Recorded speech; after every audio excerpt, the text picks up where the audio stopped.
India में भी बधिर समुदाय को इस चुनौती का सामना करना पड़ता है कि जब वो सिनेमा देखने जाते हैं तो वहाँ पे हिंदी का कोई सबटाइटल्स नहीं होता। मेरा मतलब है कि आप घर पे जाके नेटफ्लिक्स पे वो पिक्चर देख सकते हैं, पर उसके लिए आपके पास नेटफ्लिक्स की एक मेंबरशिप होनी चाहिए, एक अकाउंट होना चाहिए। और अगर नहीं है तो क्या करेगा इंसान। और ऐसे देश में, इंडिया में, जहाँ पे लोग बॉलीवुड के दीवाने हैं, पर कई साल पहले तो इंसान के पास नेटफ्लिक्स का भी ऑप्शन नहीं होता था। मैं 5वीं कक्षा में था जब मैं बधिर हो गया। और क्लास में बैठा था तो टीचर्स सबको बुलाते हैं नाम से। जब मेरा नाम बुलाया गया तो मैंने रिस्पॉन्ड नहीं किया। टीचर गुस्सा हो गई, बेत से मेरे को मारा। मेरे को समझ में भी नहीं आया। तो उन्होंने बोला मैंने तुम्हारा नाम बुलाया, तुम खड़े नहीं हुए, बैठे थे, मारा मेरे को। तब मेरे को समझ में आया कि धीरे धीरे मेरी सुनने की क्षमता कम हो रही है। बट हाँ, ऐसा सिस्टम था।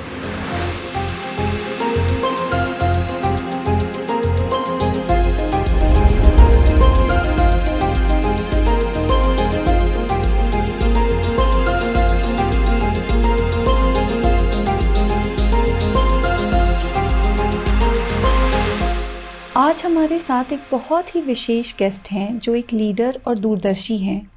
लगभग 10 साल की उम्र में वह बधिर हो गए थे, लेकिन इससे वह रुके नहीं।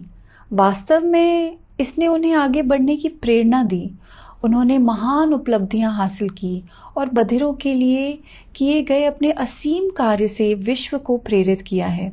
उन्होंने ऑस्ट्रेलिया के न्यू इंग्लैंड यूनिवर्सिटी से अप्लाइड लिंग्विस्टिक्स में मास्टर्स किया है। उन्होंने यूनाइटेड किंगडम की यूनिवर्सिटी ऑफ सेंट्रल लैंकाशायर में सीनियर लेक्चरर के रूप में 10 से भी अधिक वर्षों तक सेवा की है।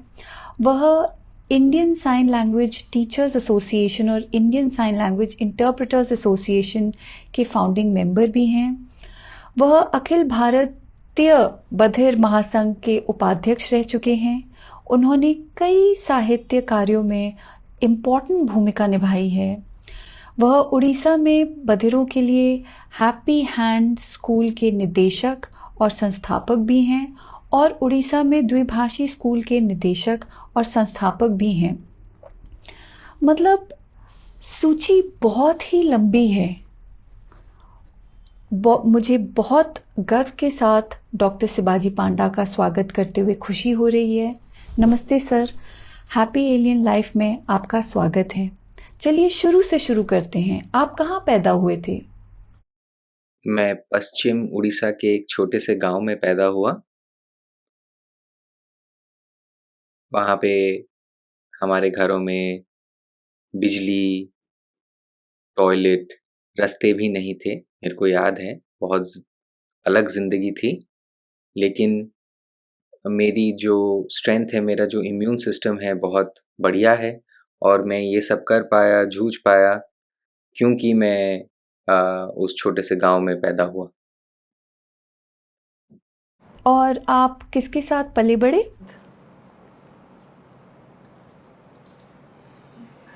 मेरे परिवार में मेरे माता पिता दोनों सुनते बोलते हैं। मेरा एक भाई बधिर है और हम दोनों में अच्छा भाव है। दोनों में बहुत अच्छा रिश्ता है और मैंने सांकेतिक भाषा भी उन्हीं से सीखा है।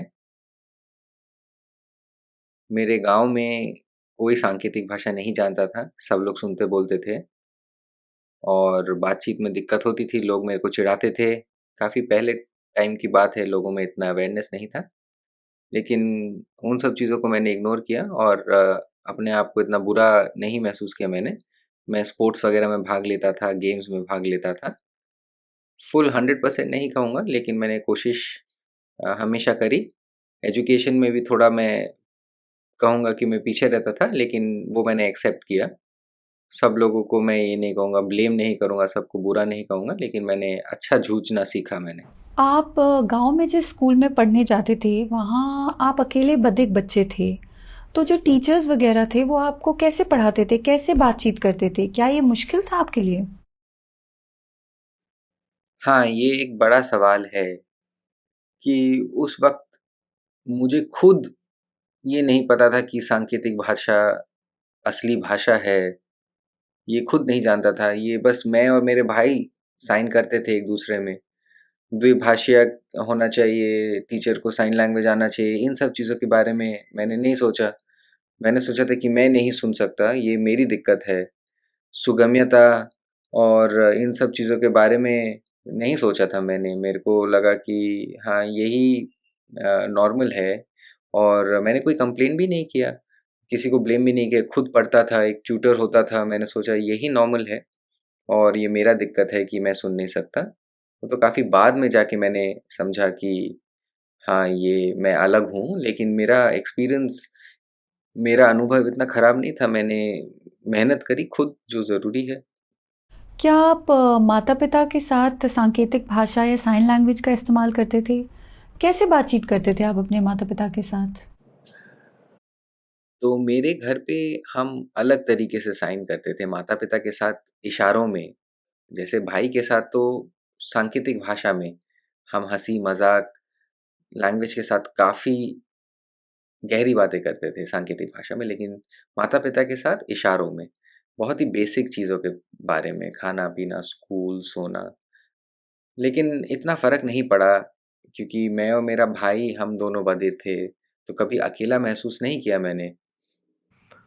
अगर मैं कहूँ जैसे 10 साल की उम्र में जब मैंने सुनना बंद कर दिया, बाकी सुनने बोलने वाले लोग अगर 10 साल में बधिर हों, तो उनका जो सिचुएशन है मेरे से बहुत अलग होगा, उनको बहुत दिक्कत होगी। लेकिन क्योंकि मेरे भाई भी बधिर थे, मैं पहले से साइन जानता था, तो मैंने काफ़ी अच्छे से मैनेज कर लिया था। तो ये कह सकते हैं कि आपके सुनने की क्षमता से बधिर होने का परिवर्तन ज़्यादा चुनौतीपूर्ण नहीं रहा? हाँ, हाँ, मैं पोस्ट लिंगुअली डेफ हूँ कि भाषा मैंने पहले ग्रहण कर ली थी। साइन लैंग्वेज मैंने पहले ग्रहण कर ली थी और घर पे भी जो उड़िया बोली जाती थी, वो दोनों भाषा मैं जानता था और जब मैं बधिर हो गया, मेरे को इतना फ़र्क नहीं पड़ा। उस वक़्त सुनने के लिए म्यूज़िक या टीवी वग़ैरह इन सब चीज़ों की ज़रूरत मेरे को महसूस नहीं हुई, फ़ोन नहीं था और इन सब चीज़ों के लिए सुनने की जो ज़रूरत थी, मैंने कभी इसकी ज़रूरत ही नहीं महसूस करी। साइन लैंग्वेज इतना अच्छा लगता था। अभी बहुत अलग टाइम है, आप सोच भी नहीं सकते अगर किसी को हियरिंग लॉस हो जाए अभी, टीवी ना मिले, सुनने को ना मिले म्यूज़िक वगैरह, जल्दी से वो कोक्लियर इम्प्लांट, हियरिंग एड वगैरह के बारे में सोचते हैं। लेकिन आई थिंक पहले का टाइम बहुत अलग था और काफ़ी ज़्यादा शांति थी उस टाइम। पर कल्पना कीजिए कि अगर आप उस समय अपने शहर से बाहर चले जाते, जहाँ लोग आपको या आपके भाई को नहीं जानते हैं, तो आप कैसे रहते? मैंने ये असलियत में करा है। मैंने कभी ज़िंदगी में ट्रेन नहीं देखा था। मेरे गाँव में पहली बार जब मेरे को पता था कि हाँ, ट्रेन होता है, एक जगह से ट्रेन चलती है और वो दिल्ली जाती है और एक दिन मैंने घर छोड़ दिया। मैं भाग गया घर से। मेरे को एक सपना था कि मैं गैलोडेट यूनिवर्सिटी में पढ़ूँगा, यूएस में है वो और मैं घर से भाग गया। मेरे को ये भी नहीं पता था कि टिकट कहाँ से लेनी है और मैं ट्रेन में चढ़ गया और मैं दिल्ली पहुँच गया। दिल्ली आके बहुत ही अलग लगा, लेकिन मेरे को लगा कि मुझ में बहुत साहस था कि मैंने ऐसा किया। मैंने सोचा था कि मैं पैसे बचा के अमेरिका जाऊँगा, बहुत अजीब सपना था, लेकिन मैंने काफ़ी कुछ सीखा और घर से भागा, कैसे पैसे को इस्तेमाल करना है, कैसे टिकट लेना है, कैसे ट्रेन से दिल्ली पहुँचना है। मैं कुछ 7 साल यहाँ पे रहा और मैंने एक कठिन ज़िंदगी जी और उसमें आगे बढ़ के आया। तो आपको कितनी भाषाएँ बोलनी आती हैं? और आपने सबसे पहले कौन-सी भाषा सीखी थी? मेरी पहली भाषा भारतीय सांकेतिक भाषा है, जो मुझे मेरे भाई से मिली। क्योंकि बोलने वाली भाषाओं से पहले भी मैं सांकेतिक भाषा इस्तेमाल करता था और मेरे को बोलने वाली भाषा 4 आती है, उड़िया, फिर मेरी जो लोकल डायलेक्ट है संबलपुरिया या संबलपुरी, इंग्लिश और हिंदी। ये चारों भाषाएँ मैं लिख और पढ़ भी लेता हूँ। लेकिन मैं सांकेतिक भाषाएँ काफ़ी जानता हूँ, जैसे कि ब्रिटिश साइन लैंग्वेज BSL, यहाँ इंडिया में इंडियन साइन लैंग्वेज। मैं अलीपुर साइन लैंग्वेज भी जानता हूँ। अलीपुर एक बैंगलोर से थोड़ा पास में एक गाँव है, जहाँ पे 150 बधिर लोग हैं और अलग तरीके की सांकेतिक भाषा है वहाँ पे, जो मैं रिसर्च भी किया था पहले, तो वो भाषा भी मैं सीखा हूँ और इंटरनेशनल साइन भी मैं जानता हूँ। तो कुछ 9 भाषाओं में काम कर सकता हूँ मैं। आपको अमेरिकन सांकेतिक भाषा और अंतर्राष्ट्रीय सांकेतिक भाषा आती है। वास्तव में लोगों को पता ही नहीं है कि सांकेतिक भाषा भी अलग-अलग प्रकार की होती है। लोगों को लगता है सिर्फ एक ही होती है। तो आप बता सकते हैं दुनिया में कितनी सांकेतिक भाषाएं हैं? असल में ऐसा सोचना गलत है। उनको शायद लगता होगा क्योंकि सांकेतिक भाषा हाथों की भाषाएँ हैं और हाथ जहाँ भी हिलते देखते हैं, वो सोचते हैं कि वो एक है, ऐसा नहीं है। सांकेतिक भाषा भारत में जैसे सांकेतिक भाषा, भारतीय सांकेतिक भाषा ISL, यूके में British sign language BSL, America में ASL, अमेरिकन साइन लैंग्वेज, और ये सारी भाषाएँ काफ़ी जटिल होती हैं, पूर्ण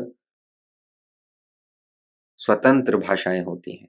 जैसे कि सुनने बोलने वाले लोगों में सोचा जाता है कि जापानीज़, चाइनीज़, कोरियन कठिन होता है सीखना, वैसे ही साइन लैंग्वेजेज़ भी इंडिपेंडेंट फुल फ्लेजेड लैंग्वेजेज़ होती हैं, उनको सीखना मुश्किल है। ये सारे अलग-अलग भाषाएँ हर देश में होते हैं सांकेतिक भाषा।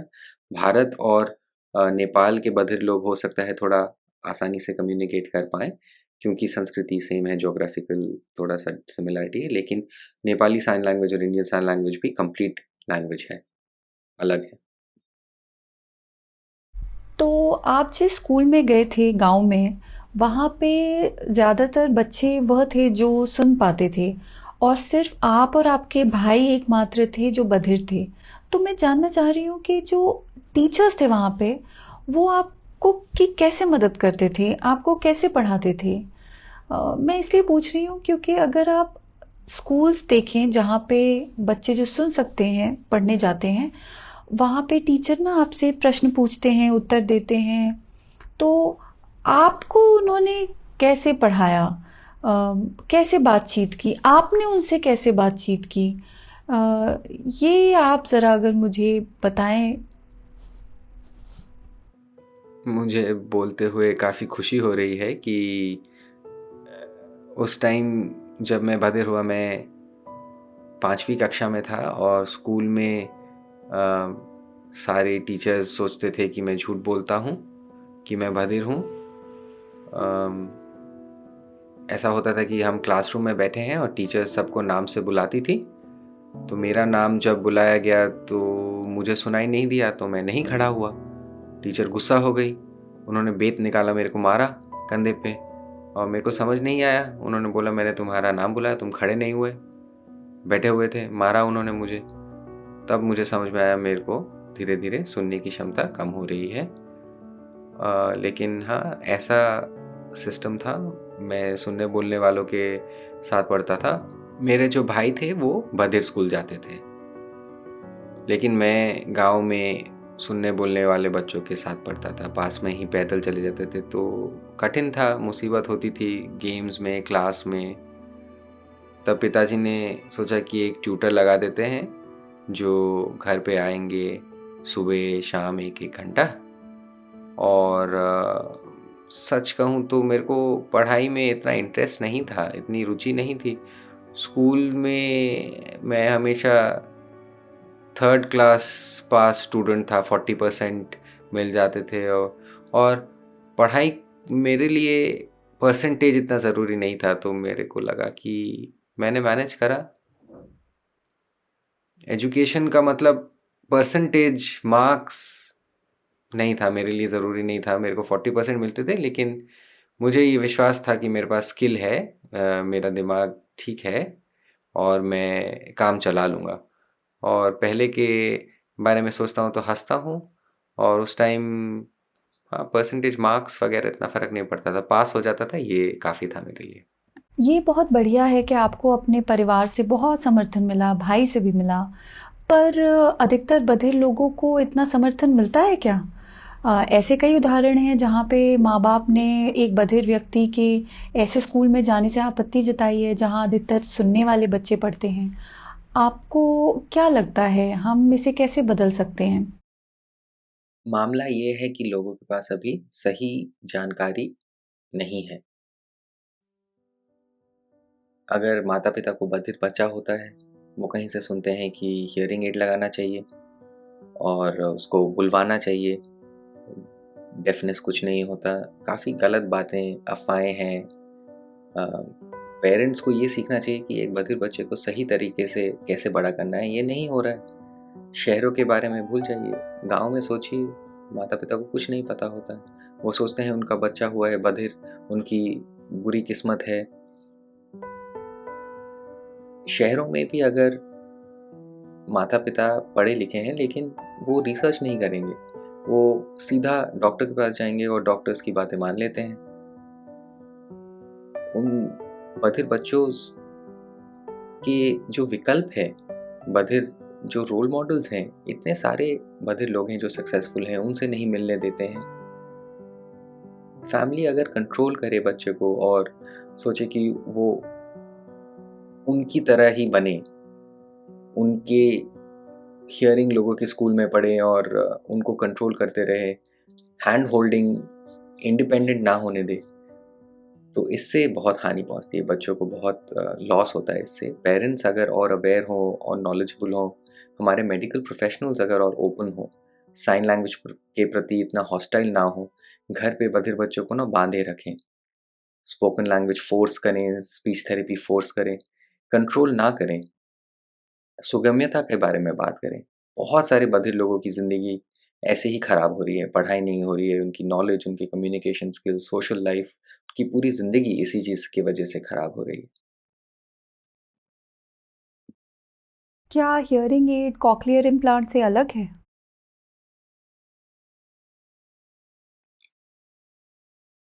ये हियरिंग एड तो बाहर एक यंत्र होता है, कान के बाहर उसे लगाया जाता है।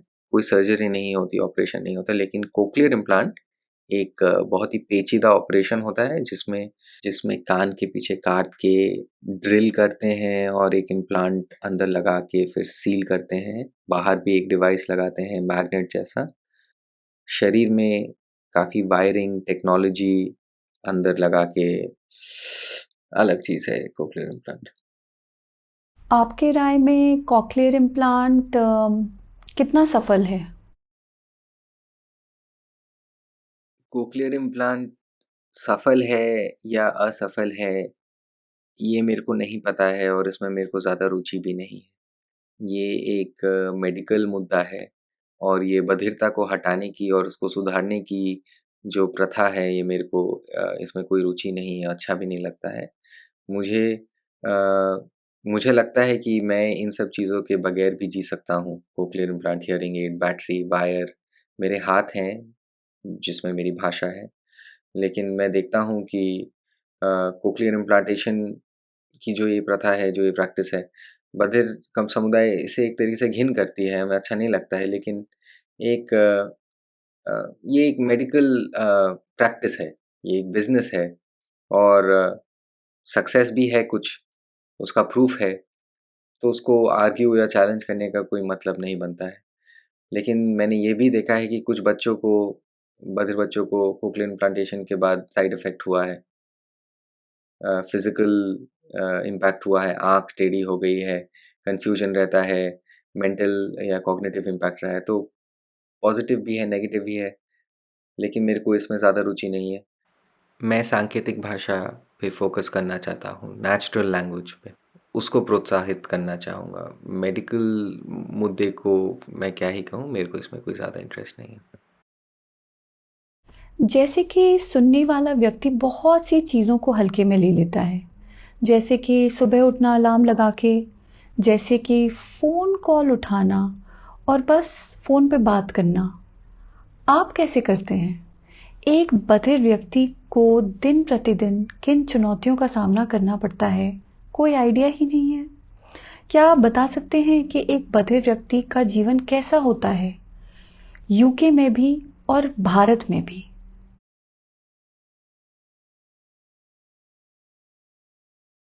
हाँ, तो मैंने जैसे ट्रैवल किया है, ऑस्ट्रेलिया गया हूँ, यूके रहा हूँ 10 साल, इंडिया भी रहा हूँ, काफ़ी ट्रैवल किया, देखा कि टेक्नोलॉजी बाकी देशों में जल्दी प्रोग्रेस करती है, लेकिन इंडिया में थोड़ा टाइम लगता है। बाकी देशों में जो सरकार भी है, वो भी एक्सेसिबिलिटी और सपोर्ट के ज़रूरतें जो होती हैं, वो प्रोवाइड करती है पूरी तरीके से, पूर्ण तरीके से। लेकिन इंडिया में एक अलग ही है, जो ज़रूरत है उनको देखते हैं कि नहीं ये एक्सपेंसिव है, शॉर्ट टर्म सॉल्यूशंस ढूँढेंगे, जैसे हियरिंग एड लगा दो। इंटरप्रेटर को अरे बार-बार पैसा देना पड़ता है, नहीं ये अच्छा नहीं है। फ़ोन क्यों दे दें, फ़ोन तो आपको पर्सनल लेना पड़ेगा, खुद करो। तो देखा जाए तो शायद यहाँ पे लोग खुश हैं, लेकिन बाकी देश में लोग खुश नहीं हैं, वो और डिमांड करते हैं, तभी जाके टेक्नोलॉजी में पूर्ण तरीके से सुगम्यता है। जैसे मेरा यूके में जो घर है, फुल्ली कनेक्टेड है, घंटी बजती है तो फ्लैश अलार्म, लाइट अलार्म होता है। अगर कोई बच्चा रो रहा है, अलग-अलग चीज़ों के लिए अलग-अलग टेक्नोलॉजी है जो सुगम्यता या इन्फॉर्मेशन प्रोवाइड करती है। हियरिंग पीपल, जो सुनने बोलने वाले लोगों को लगता है कि फ़ोन है, इतनी सारी चीज़ें हैं, उनको फ़ायदा है, लेकिन बधिर लोगों को भी फ़ायदा है और इसको हम डेफ गेन कहते हैं। जैसे आप एयरपोर्ट के अंदर जब घुस जाते हैं, हियरिंग लोग सिर्फ बाय बोल के आप सिर्फ हाथ हिला सकते हैं, बात नहीं कर सकते, लेकिन एज अ डेफ पर्सन मैं, अगर मेरी फ़्लाइट लेट हो जाए 5 घंटे भी, कोई दिक्कत नहीं है। वो बाहर मेरे दोस्त हैं और मैं अंदर चैट कर सकता हूँ उनके साथ साइन लैंग्वेज में। अगर आप पानी के अंदर हैं, आपने बड़े-बड़े वाटर गॉगल्स पहन रखे हैं, ऑक्सीजन मास्क पहन रखा है, आप बात नहीं कर सकते हैं, लेकिन डेफ लोग साइन कर सकते हैं। तो डेफ लोग, इस चीज़ में रिसर्च हुआ है, इसको डेफ गेन कहते हैं, तो थोड़ा बैलेंस बन जाता है, राइट? कुछ चीज़ें हम मिस करते हैं, कुछ चीज़ें हियरिंग लोग मिस करते हैं, तो यही ज़िंदगी। मेरी बहन और मैं भी साइन लैंग्वेज जानते हैं। हम दोनों सुन सकते हैं और हम सांकेतिक भाषा का खूब फ़ायदा उठाते हैं। जैसे कि जब हम एक कॉफ़ी शॉप में जहाँ लंबी लाइन लगी है, वहाँ जाते हैं तो मेरी बहन लाइन में खड़ी हो जाती है और मैं टेबल ढूँढ के बैठ जाती हूँ। और दूर से हम एक-दूसरे को इशारे में बता देते हैं कि मुझे चाय पीनी है या मुझे कॉफ़ी पीनी है। और जैसे आपने कहा कि बीच में काँच की दीवार जैसी बाधाएँ हैं, लेकिन हम आराम से बात कर भी लेते हैं, इसलिए ये हमारी एक छोटी गुप्त सीक्रेट भाषा बन चुकी है और बहुत फ़ायदेमंद है। अगर आप एक पार्टी में हैं, क्लब में हैं, अंधेरा है, क्लब में जैसे लाइट्स होती हैं, बहुत शोर होता है, म्यूज़िक बज रहा है ज़ोर से, सुनने वाले लोग जो होते हैं ज़ोर-ज़ोर से चिल्ला के भी बहुत बात करें तो भी नहीं सुनाई देता है, लेकिन डेफ लोग, हम लोग साइन कर लेते हैं, तो कुछ फ़ायदे हैं, डेफ गेन जिसे बोलते हैं। फ्लाइट के अंदर जो एयर होस्टेस होते हैं, फ्लाइट स्टूवर्ड होते हैं, वो कैसे कम्युनिकेट करते हैं, वो फ़ोन से उनको दूसरे एंड पे मैसेज करते हैं, बोलते हैं ये ले आओ, वो ले आओ, लेकिन अगर हम थोड़े साइन सिखा दें, वो एक तरफ से दूसरी तरफ आराम से साइन पे बात कर सकते हैं और मँगा सकते हैं जो भी चाहिए, उन्हें चिल्लाने की ज़रूरत नहीं है, उन्हें फ़ोन की ज़रूरत नहीं है, साइन लैंग्वेज में ये पावर है। काफ़ी ऐसे सिचुएशंस हैं, जहाँ पे बहुत ज़्यादा शोर होता है, हल्ला होता है, बहुत लोग बात कर रहे हैं, आराम से आप अपना साइन करें, और प्राइवेट कुछ कन्वर्सेशन है, तो वो भी हम साइन कर सकते हैं, किसी को पता नहीं चलेगा। अगर सब लोग साइन लैंग्वेज सीख लें, तो ये दुनिया बहुत ही शांतिपूर्ण हो जाएगी। आपने अभी क्लब्स के बारे में बात की, तो लोग तो आश्चर्यचकित हो जाते हैं और कहते हैं कि बधिर लोग क्लबों में क्या करते हैं, उन्हें तो गाने भी नहीं सुनाई देते। पर आपको तो कंपन महसूस होती है। और जहाँ तक मुझे पता है, बधिर लोगों को पार्टी करना बहुत ज़्यादा पसंद है। आपको एक सही बात बताता हूँ, यूके की बात है, नाइट क्लब्स हैं काफ़ी, तो ढाई 3 बजे सुबह ये नाइट क्लब्स बंद होते हैं और बधिर लोग वहाँ पे 3-3 बजे तक रुकते हैं। सिक्योरिटी आके उनको धक्का मार के बाहर निकालना पड़ता है, कभी-कभार जाइए, बाहर जाइए। तो क्यों जाते हैं हम लोग? क्योंकि हमें पसंद है। सिक्योरिटी को आना पड़ता है, उनको बोलते हैं 3 बजे बंद हो जाता है भाई क्लब, आप लोग जाइए। लेकिन हाँ, वाइब्रेशन फ़ील होते हैं। ज़िंदगी में सब कुछ बधिर लोग करते हैं, पार्टी करते हैं, मज़ा करते हैं और सोशल लाइफ़ ज़रूरी है। तो होठ पढ़ना कितना महत्वपूर्ण है साइन लैंग्वेज में? जैसे कि कोविड के दौरान जब सबने मास्क पहने हुए थे तो बहुत मुश्किल हुआ होगा लिप रीडिंग करना। तो आपने कैसे किया था? कैसे आपने होठ पढ़े और कितना चुनौतीपूर्ण रहा होगा तब? लिप रीडिंग का पहला स्टेप ये है कि जो पर्सन लिप रीड कर रहा है, वो दूसरे पर्सन जो लिप रीड जो बोल रहा है, उसकी भाषा जानता है कि नहीं। आप बहुत सारे बधिर लोगों से पूछेंगे, वो लिप रीडिंग नहीं जानते हैं, क्योंकि स्पोकन इंग्लिश, स्पोकन हिंदी, बोलने वाली भाषाओं से इनका एक्सपोजर नहीं हुआ है, उनकी शिक्षा भी इतनी अच्छी नहीं हुई होगी। अगर उनके घर में वो बोले जाने वाली भाषा जो थी वो जानते हैं, तो घर के सिचुएशंस में, फैमिली में थोड़ी बहुत लिप रीडिंग चलती है। लेकिन जैसे अगर सोच रहे हैं आप इंटरव्यू ये पूरा लिप रीड करके हो जाए, और एजुकेशन में, शिक्षा में, क्लास में अगर लिप रीडिंग करके पढ़ाई हो, तो ऐसा नहीं हो सकता, ये सक्सेसफुल नहीं है। बाहर कॉफ़ी शॉप्स में कहीं अगर आप मिल रहे हैं बाहर, तो थोड़े इशारों में और थोड़ा लिप रीड वगैरह हाँ, ना चलता है। अगर मास्क लगाते हैं, हाँ, और भी दिक्कत हो सकती है। इतने सारे लोग हैं, सबके होंठ अलग-अलग, लिप पैटर्न्स अलग-अलग होते हैं। कुछ लोगों को लिप रीड कर सकते हैं, कुछ लोग अपने होंठ ही नहीं हिलाते हैं, वरना उनके होंठ अलग से होते हैं, उनकी मूंछें होती हैं, तो ये मुश्किल होता है। तो मेरे को नहीं लगता है कि लिप रीडिंग कम्युनिकेशन का एक पूर्ण तरीका है। टेक्नोलॉजी ने निश्चित रूप से चीज़ों को बेहतर बना दिया है। मेरा मानना है कि आप अगर किसी कॉफ़ी पीने जाएँ किसी कॉफ़ी शॉप में तो आप अपना फ़ोन निकाल सकते हैं और आप ऑर्डर कर सकते हैं, चैट पे लिख सकते हैं, नोट्स में लिख के आप दिखा सकते हैं कि आपको ये चीज़ चाहिए। पर कई साल पहले तो ये टेक्नोलॉजी ही नहीं थी। हाँ, इन चीज़ों का पूरा फ़ायदा है, और मैं इन चीज़ों को काफ़ी इस्तेमाल करता हूँ, इस टेक्नोलॉजीज़ को। जैसे किसी मीटिंग में इंटरप्रेटर नहीं है, अम, तो मैं कोई app voice to text English use कर सकता हूँ। लेकिन मेरा सवाल है कि कितने ऐसे बधिरजन हैं जो इंग्लिश जानते हैं? ऐसा क्यों हो रहा है कि बहुत कम ही बधिरजन हैं जो इंग्लिश जानते हैं? क्योंकि स्कूल में इंग्लिश नहीं पढ़ाया जा पा रहा है बधिरजनों की, और ये बहुत बड़ी प्रॉब्लम है। टेक्नोलॉजी आ रही है, लेकिन इतने सारे बधिरजन स्कूल ख़त्म करते हैं, लेकिन दे आर नॉट लिटरेट। वो लिख पढ़ नहीं पा रहे हैं स्पोकन रिटन लैंग्वेजेस में। तो इतने सारे एडल्ट्स जब 20-22 साल के होते हैं, तब जाके वो किसी 25 साल की उम्र में इंग्लिश सीख पा रहे हैं। तो ये टेक्नोलॉजी जैसे इस्तेमाल तब होगी अगर एजुकेशन सिस्टम सही है, लैंग्वेज पे अच्छा काम हो रहा है, वो इंग्लिश जानते हैं, बाइलिंगुअल हैं, दुभाषिया हैं, साइन लैंग्वेज भी जानते हैं, स्पोकन लैंग्वेज, रिटन लैंग्वेज जानते हैं, लेकिन अभी वो नहीं है। वो साइन लैंग्वेज जानते होंगे, लेकिन स्पोकन और रिटन लैंग्वेज में वीक हैं, इसलिए ये टेक्नोलॉजी अभी नहीं काम कर पा रही है उनके लिए। एक बधिर व्यक्ति साइन लैंग्वेज सीख सकता है, दूसरा बधिर व्यक्ति भी साइन लैंग्वेज सीख सकता है, लेकिन सुनने वाले व्यक्ति को भी साइन लैंग्वेज सीखने में इंटरेस्ट होना चाहिए और तैयार होना चाहिए। तभी लोग मिलजुल के अच्छे से रहेंगे। आपको क्या लगता है इस बारे में?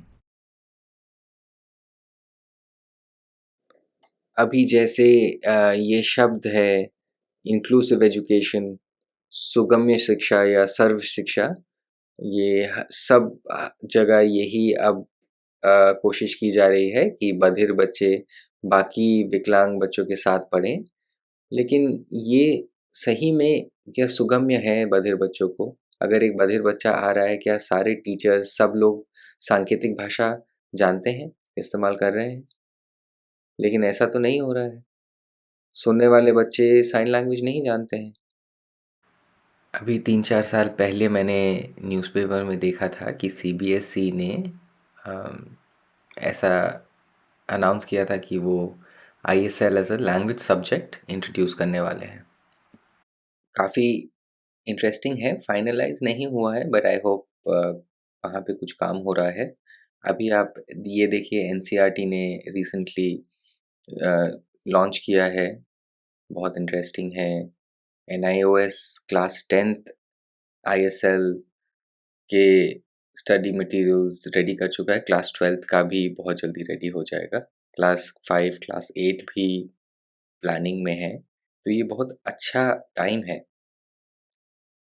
ISL as an optional subject अगर प्रोवाइड किया जाए 50 मार्क्स 100 मार्क्स, हियरिंग बच्चे बहुत सारे इसको चूज़ करेंगे और सीखेंगे, क्योंकि अदरवाइज़ पब्लिक में ये सीखने की अपॉर्चुनिटीज़ कहाँ है। डेफ लोगों के साथ सिर्फ दोस्ती करके थोड़ा-सा सीखना हो रहा है, बट ऐसे पब्लिकली ये सब्जेक्ट और ये कोर्स अवेलेबल नहीं है। मुझे आशा है कि आपकी पहल कक्षा 12वीं में साइन लैंग्वेज को शामिल करने के लिए सफल रहेगी।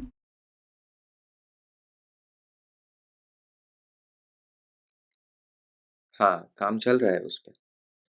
न्यूज़ीलैंड ने साइन लैंग्वेज को नेशनल लैंग्वेज घोषित किया है। क्या आपको लगता है कि हम भारत को भी कुछ ही समय में ऐसा करते हुए देख सकते हैं? मैं ज़रूर चाहूँगा ऐसा। हम सब बधिरजनों का ये सपना है कि शायद एक दिन हम अपने नोटों पे भी देखें साइन लैंग्वेज के जो चिन्ह हैं या अक्षर हैं। बाकी सारे भाषाओं के भी वहाँ पे लिखे रहता है। तो हमारी जो भाषा है, उसका भी सेंटिमेंट तो है समुदाय में ऐसा, भाषा के प्रति जो मान्यता के लिए जो है, लेकिन आसान नहीं है, पार्लियामेंट से इस चीज़ की मान्यता होनी चाहिए। एक केस पहले जो किया था शायद वो सफल नहीं हुआ, और जो रास्ता है वो पेचीदा है। हमारे समुदाय काम कर रही है, अपना पक्ष आगे रखने की कोशिश कर रही है, लेकिन अभी सांकेतिक भाषा के प्रति काफ़ी सपोर्ट आया है।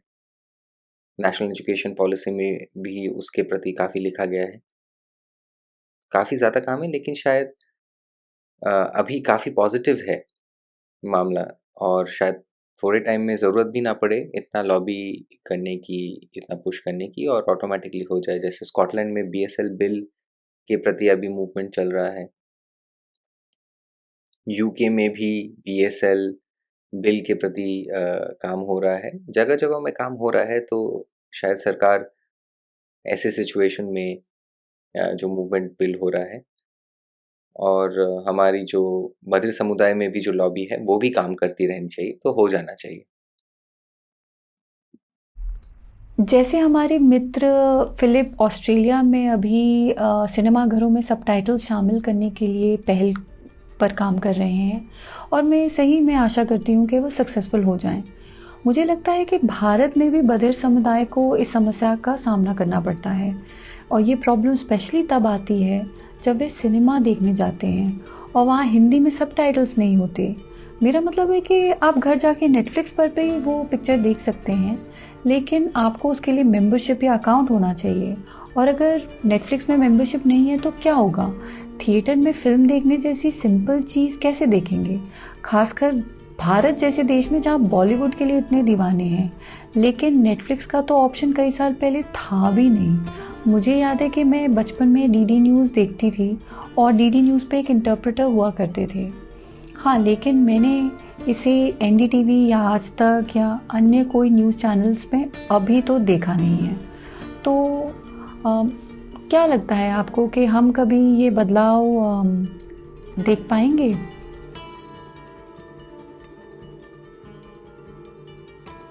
मैं काफ़ी गौर करता हूँ हर चीज़ पे, हर छोटी-सी चीज़ पे भी ध्यान रखता हूँ, और सांकेतिक भाषा से अगर वो चीज़ जुड़ी होती है, वो मेरे दिल के बहुत करीब होती है। पहले जब 2001 में सांकेतिक भाषा का कोर्स, आईएसएल कोर्स शुरू हुआ, उसका पहला टीचर भी मैं था भारत में।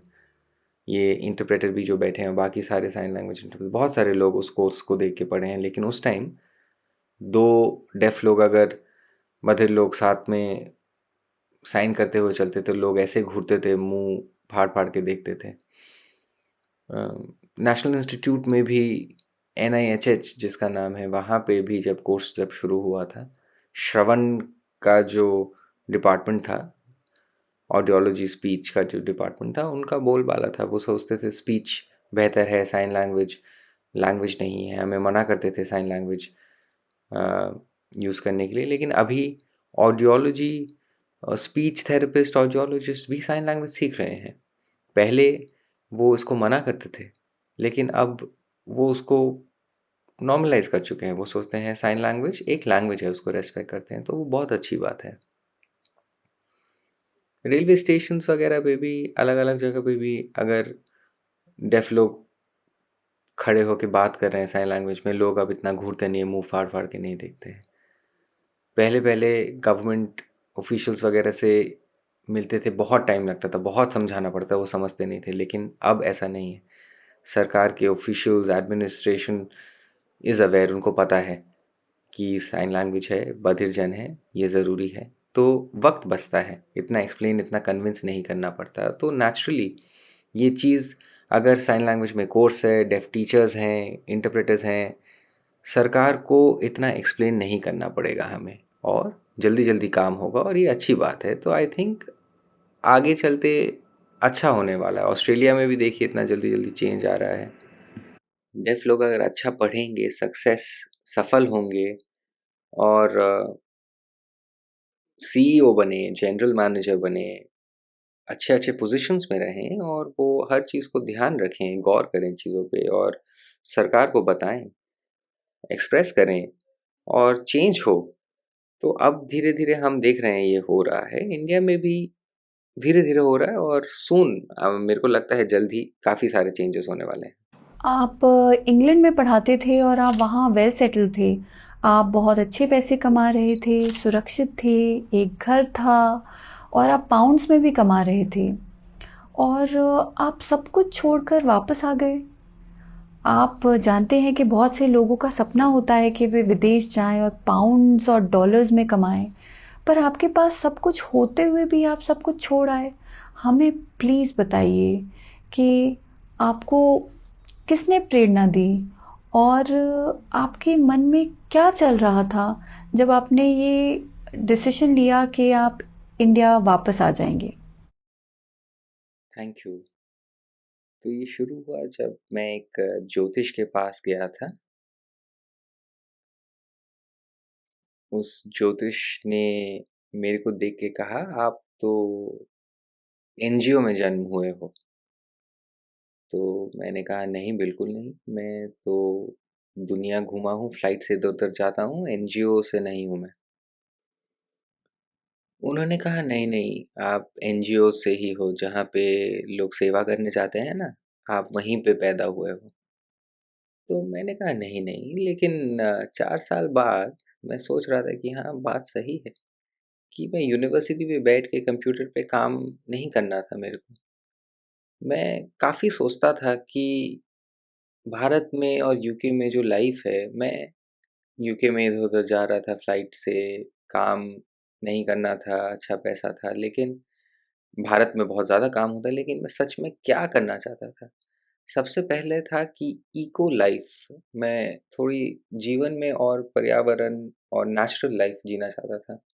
और सेकंड चीज़ थी, मैं पूरी तरीके से वर्क या जॉब नहीं, डेफ एजुकेशन का सेटअप शुरू करना चाहता था, क्योंकि भारत में मैंने देख चुका था कि भारत में डेफ एजुकेशन अच्छा नहीं। मैं एक बहुत अच्छा बधिर स्कूल, एक मॉडल स्कूल शुरू करना चाहता था, क्योंकि थोड़ा पहले यूएस में एक स्कूल है, एनएमएसटी, वहाँ 2 हफ्ते में रहा, और मैंने स्कूल को गौर से वहाँ बहुत सारी चीज़ें ऑब्जर्व करी। इंटरप्रेटर एक बार क्लियर कर रहा है, एनएमएसटी स्कूल का नाम था, और वो विज़िट मेरे लिए बहुत प्रभावशील था। वहाँ पे डेफ बच्चे, जो बधिर बच्चे थे, वो सब कुछ कर सकते थे। वो पढ़ाई में इतने अव्वल थे। वो विज़िट के बाद मैंने नौकरी छोड़ दी, और मैं जब इंडिया आया, 1 साल मैंने कुछ नहीं किया, मैंने काम नहीं किया, क्योंकि फिर भी मैं समझ रहा था अपने आप को, सोच रहा था कि मैंने नौकरी छोड़ी, क्या ये सही निर्णय लिया? मैं अपने आप को समझने की कोशिश कर रहा था, और उस टाइम मैंने बुद्धिस्ट फ़िलॉसफ़ी पढ़नी शुरू करी। दलाई लामा के कुछ प्रेज़ेंटेशंस वग़ैरह देखना शुरू करा, अ, और तब मैंने डिसाइड किया कि अब काम करने का वक़्त आ गया है। मेरे को स्कूल सेटअप करना था, और एक इको नेचुरल लाइफ़ जीनी थी। तो यूके की लाइफ़ तो पीछे छोड़ चुका था मैं। साधारण चीज़ें जैसे ड्राइविंग, वो भी एक चुनौती हो जाती है। मेरा मतलब है कि इंग्लैंड या ऑस्ट्रेलिया या अमेरिका में भी बधिर लोग गाड़ी चलाते हैं और मुझे नहीं पता कि भारत में कितने बधिर लोग गाड़ी चलाते हैं और इसके लिए क्या कानूनी शर्तें हैं। लाइसेंस प्राप्त करना कितना मुश्किल है या फिर कोई व्यक्ति लाइसेंस प्राप्त कर सकता है या नहीं? तो क्या आप इस पर थोड़ा प्रकाश डाल सकते हैं? ओके, तो भारत में काफ़ी सारे बधिर लोग गाड़ी चला, जैसे दिल्ली में भी बधिर लोग हैं जो गाड़ी चलाते हैं, और कुछ के पास ड्राइविंग लाइसेंस है, कुछ के पास नहीं है, लेकिन सभी गाड़ी चला सकते हैं। सरकार की जो पॉलिसी है, जिस प्रकार के नियम है, केस हुए थे और केस के वजह से अभी चेंजेस आए हैं। लेकिन हियरिंग एड ज़रूरी है, 70% हियरिंग होनी चाहिए, और कुछ ऐसे पॉलिसीज़ हैं। सभी को लाइसेंस नहीं मिलता, तो लाइसेंस थोड़ा मुश्किल है मिलना, और इंश्योरेंस भी फिर अगर हियरिंग एड नहीं लगाते हैं, इंश्योरेंस नहीं देते हैं, तो ये दिक्कतें हैं। लेकिन बद्रीजन बहुत अच्छा गाड़ी चलाते हैं। आप लद्दाख, उत्तराखंड कहीं भी गाड़ी चला लीजिए, बधिरजनों को कोई गाड़ी चलाने में दिक्कत नहीं आता। मैं बधिर हूँ, खुद दिल्ली में गाड़ी चलाता हूँ। लेकिन हाँ, ऑस्ट्रेलिया में अगर हम बात करें, वहाँ पे बधिर और सुनने बोलने वालों में समानता आ चुकी है। हर चीज़ के लिए लड़ना नहीं पड़ता, लाइसेंस, एजुकेशन, हेल्थ। हाँ, ऑस्ट्रेलिया में पहले ऐसा हुआ होगा, तो वो जर्नी अब पुरानी हो चुकी है, लेकिन इंडिया में अभी हम इन चीज़ों से जूझ रहे हैं, हर चीज़ के लिए लड़ना पड़ता है। तो प्रोसेस अभी स्मूथ नहीं है, थोड़ी वक़्त की बात है। वैसे भारत और इंग्लैंड में बधिरों के लिए डेटिंग लाइफ कैसी होती है? सेम होती है कि अलग है? डेटिंग या जो रिलेशनशिप्स होते हैं, संस्कृति से बहुत संबंध होता है ना? जैसे जापान या चाइना, किसी भी देश में डेटिंग की जो कल्चर होती है वो सामान्य नहीं होती है। भारत में अभी मैं देख रहा हूँ कि एक बदलाव आ रहा है।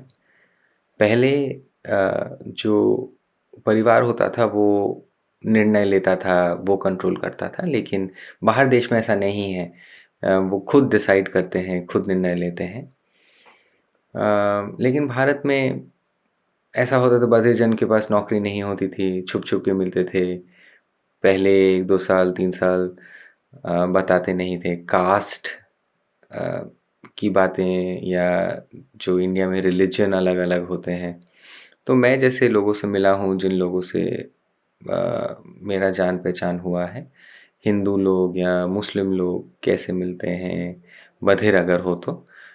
संस्कृति अलग हो, रिलीजन अलग हो, लेकिन ऐसा नहीं है बधिरजन रिश्ते या गर्लफ्रेंड बॉयफ्रेंड्स, उनके रिलेशनशिप्स नहीं होती, डेटिंग नहीं होते, होते हैं, बस संस्कृति अलग है, समाज अलग है, स्वतंत्रता और जैसे निर्णय लेना जैसे भारत में या बाकी देशों में थोड़ा अलग है। क्या बधिर लोग बधिरों को डेट करना पसंद करते हैं या सुनने वाले लोगों को?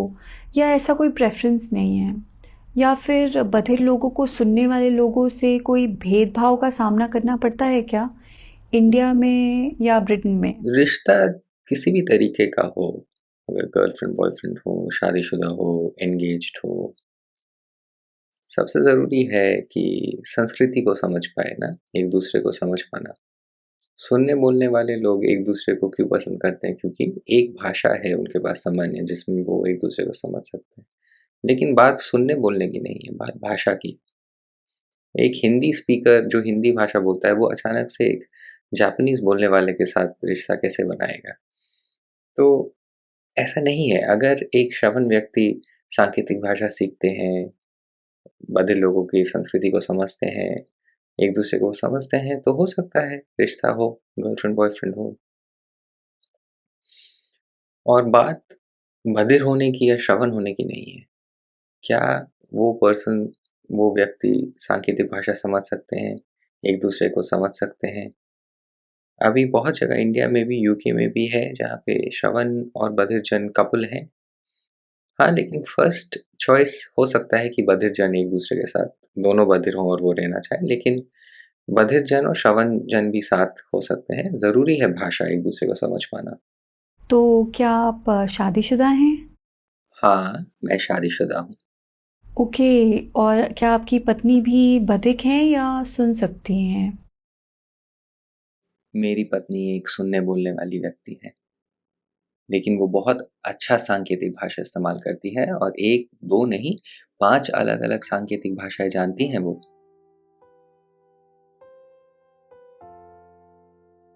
मैं और वो एक-दूसरे को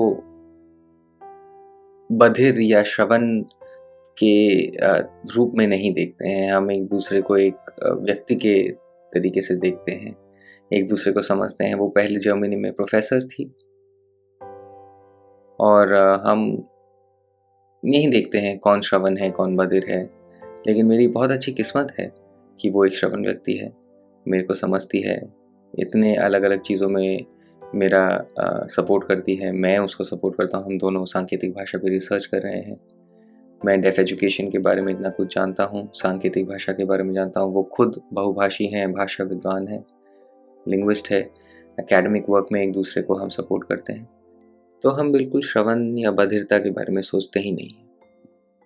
इंडिया में एक टिपिकल प्रश्न पूछा जाता है कि उन लोगों से जो शादी करने वाले होते हैं कि आपकी अरेंज मैरिज होगी या कि लव मैरिज, और धर्म एक बड़ी भूमिका निभाता है इस निर्णय में, खासकर भारत में। तो आपको क्या लगता है भारत में धर्म का कितना प्रभाव है और बधिर समुदाय के जीवन में और उनके निर्णय में, स्पेशली बड़े निर्णय जैसे शादी के मामले में, क्या प्रभाव है? बधिर समुदाय और श्रवण समुदाय एक समान ही है। इसमें खानदानों में, परिवारों में ऐसा होता है कि ऊँचे और नीचे जात की वजह से 2 बधिर जनों की शादी नहीं होती। लेकिन ऐसा भी होता है कि बधिर जन साथ रहना चाहते हैं, वो अपने परिवार को छोड़ देते हैं, भाग जाते हैं। और ऐसा नहीं है वो अपने परिवार को छोड़ देते हैं, 2-3 साल बाद वापस भी आ जाते हैं और परिवार उनको अपना लेते हैं। तो कुछ ऐसा अलग नहीं है। लेकिन बड़ा अ, जटिल मामला ये है संचार, जो कम्युनिकेशन है, फैमिली में कम्युनिकेशन नहीं होता है। अगर कम्युनिकेशन होता है फैमिलियों में, परिवारों में, तो बधिरजनों में दिक्कत कम होगी, समझ-बूझ ज़्यादा होगी। दिक्कतें, आर्ग्यूमेंट्स, लड़ाई, ये सब नहीं होगा। धर्म या जात इन सब चीज़ों को नहीं देखते। बधिरजन में सबसे ज़्यादा ज़रूरी है, ये नहीं देखते हैं कि वो मुस्लिम है, हिंदू है, जो भी है। ये देखते हैं कि बधिर है, मेरे जैसा है, मेरी भाषा जानता है, हम एक-दूसरे से बात कर सकते हैं। ये सबसे ज़्यादा ज़रूरी है। बधिर-बधिर एक समान। तो और बाकी अब जो अलग-अलग धर्म भी हैं, अभी मैं देख रहा हूँ इस्कॉन समुदाय में बहुत बधिरजन जुड़ रहे हैं। वो इस्कॉन के भजन कीर्तन अपने तरीके से करते हैं, बहुत अच्छी चीज़ है। और ये भी देख रहे हैं कि बधिरजन चर्च भी उनके हो रहे हैं। डेफ चर्च में कांग्रीगेशंस वो जुड़ते हैं, लेक्चर्स होते हैं संडेज़ को। और बधिर जो मुस्लिम ग्रुप है वो भी हर शुक्रवार मिलते हैं और अच्छा काम भी हो रहा है। कुछ मैं कहूँगा बुरा काम भी होता है। धर्म का एक तरीके से बदलाव भी करने की कोशिश हो रही है बधिरजन, क्योंकि अ, उनको अ, क्योंकि शिक्षा इतनी नहीं है, दुनिया के बारे में इतना नहीं जानते हैं, तो उनको फुसलाना, बहकाना आसान है। कुछ कहानी बता के जल्दी से उनको उनका धर्म बदल देना, ऐसा होता है। आपने देखा होगा बाकी समुदाय अगर हैं, आदिवासी समुदाय है या पिछड़े वर्ग के जो लोग हैं, उनको खाना दे के या उनकी जो ज़रूरतें हैं, उन ज़रूरतों को खेल के उनका धर्म बदल दिया जाता है। लेकिन अगर अच्छी शिक्षा हो और ये सारी चीज़ें अगर हों, तो वो खुद अपने ये निर्णय ले सकते हैं। क्या लगता है आपको, ऐसा क्यों होता है? क्या इन्हें दूसरे समुदाय वाले बेहतर नौकरियां दे देते हैं, इसलिए ये लुभा के परिवर्तित हो जाते हैं दूसरे धर्म में? अ, क्या कारण है? मुझे सही में नहीं पता कि ये पूरा सिस्टम कैसे काम करता है। मुझे ये भी नहीं लगता कि वो नौकरियाँ देते हैं। शायद वो देखते हैं कि एक व्यक्ति की क्या ज़रूरत है और उस हिसाब से प्लान करते हैं, अपना स्ट्रैटेजी बनाते हैं, हर व्यक्ति के लिए अलग। कुछ ग्रुप हो सकता है नौकरियाँ दें, कुछ ग्रुप हो सकता है कुछ साइकोलॉजिकल काउंसलिंग देते हों, कुछ एक्टिविटीज़, स्पोर्ट्स, पार्टीज़, सब ग्रुप्स के अलग-अलग तरीके हों, वो ज़रूरी नहीं है। ज़रूरी है कि अगर बधिर जन अपने आप निर्णय ले सकें, लेकिन ये नहीं हो रहा है क्योंकि अ, उनको बहकाना, बहलाना आसान है क्योंकि वो अपने आप निर्णय नहीं ले पा रहे हैं, उनकी शिक्षा अच्छी नहीं है। बधिर जन खुद अपना स्वतंत्र तरीके से चुने कि उनको कौन-सा धर्म चुनना है। यूके में, ऑस्ट्रेलिया में वो ज़िंदगी में इन सब चीज़ों को बहुत अच्छी तरीके से समझते हैं और अपना निर्णय खुद लेते हैं, तो सबसे ज़्यादा ज़रूरी है शिक्षा। भारत में कितने बधिर लोग हैं? मतलब कि कितने प्रतिशत लोग बधिर हैं? हाँ, ये बहुत कन्फ्यूज़िंग है। काफ़ी सारे लोग कहते हैं कि सरकार की जो जनगणना है, उसमें उनका विश्वास नहीं है क्योंकि उसमें नंबर कम है, मेरे को भी लगता है नंबर कम है। उसमें ये भी है कि बधिर जन और जो लोग बोल नहीं सकते उसमें अलग-अलग ग्रुप किया है। National Association of the Deaf कहती है भारत में 18 मिलियन डेफ लोग हैं। वो इस नंबर को कैसे कैलकुलेट करते हैं ये पता नहीं, लेकिन रेशियो अगर देखा जाए यूरोप और अमेरिका का अगर हम कंपेयर करें, इंडिया में 18 मिलियन बधिर जन, ये बहुत बड़ी संख्या है। लेकिन सही में हमें नंबर्स नहीं मालूम है, उसमें से कितने लोग सांकेतिक भाषा इस्तेमाल करते हैं, कितने बच्चे हैं, कितने औरतें हैं। तो डेटा कंप्लीट नहीं है और क्लियर भी नहीं है अभी।